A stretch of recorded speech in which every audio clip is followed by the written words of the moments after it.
Okay, before we dive into the light reactions, I want to talk about electrons, all right? You know electrons, they are negatively charged particles that orbit the nucleus of an atom, right? And because these are all molecules, of course, they're all composed of atoms, which means they all have electrons. Electrons are vital to the light reactions. You can kind of think about them like the wheels that keep this machine turning, and we're going to go over the parts of what's happening here. So there's two things involved with electrons. There's oxidation and reduction. And these sound intimidating, but they're really not. You can remember it with this easy acronym. So oxidation is a loss, electrons is oxidation, gain electrons is reduction. You can remember that because Leo, the lion, goes grr. So when you lose an electron, you become oxidized, and when you gain an electron, you become reduced. So specifically, what's gaining and losing electrons?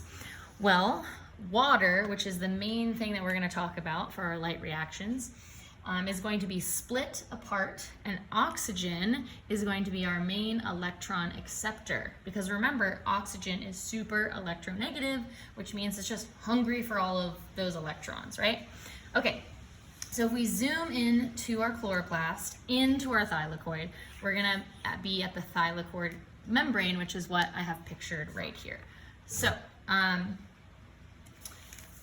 the really important thing in our thylakoid membrane is pigment. Pigment is this magical molecule that is able to reflect and absorb light. It's the same reason that this blue appears blue to you, because blue is being reflected.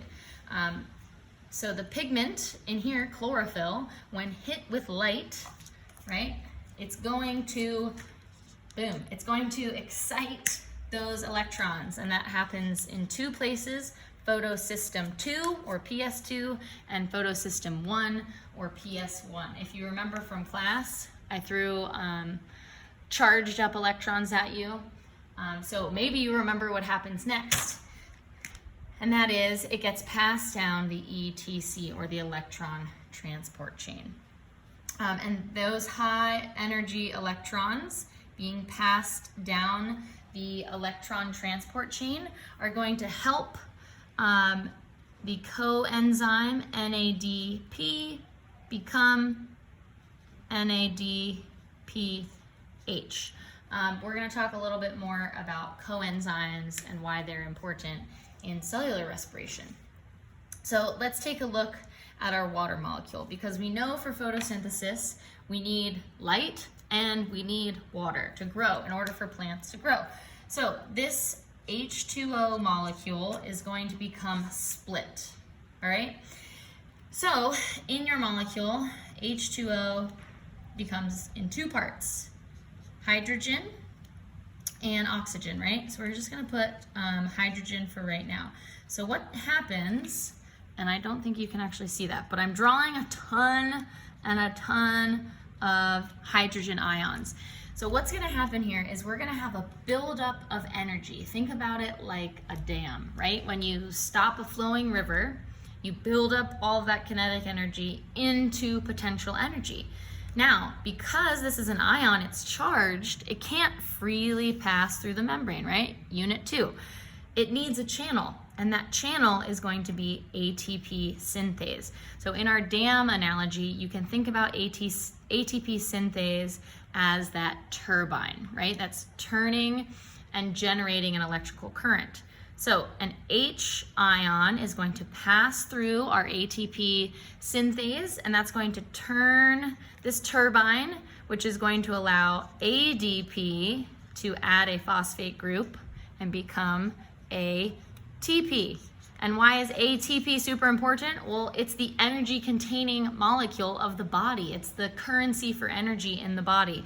It's an adenosine with 3 phosphate groups. And because we know that energy is stored in chemical bonds, when this bond is broken, a ton of energy is released, and that's going to fuel other metabolic functions. Okay, So we know what happens to our H, we know what happens to our excited electrons, but we have all of these extra electrons. Where do they go? They go to that very hungry oxygen molecule. And we know that oxygen is small enough to pass through the phospholipid bilayer of our thylakoid, and we know that it's super electronegative, so that's what happens to all of the electrons. So light reactions, just to summarize, we have H2O being split. Where does the H go? It forms the NADPH, and it helps go from ADP to ATP. I don't think you can see that. That's what it looks like.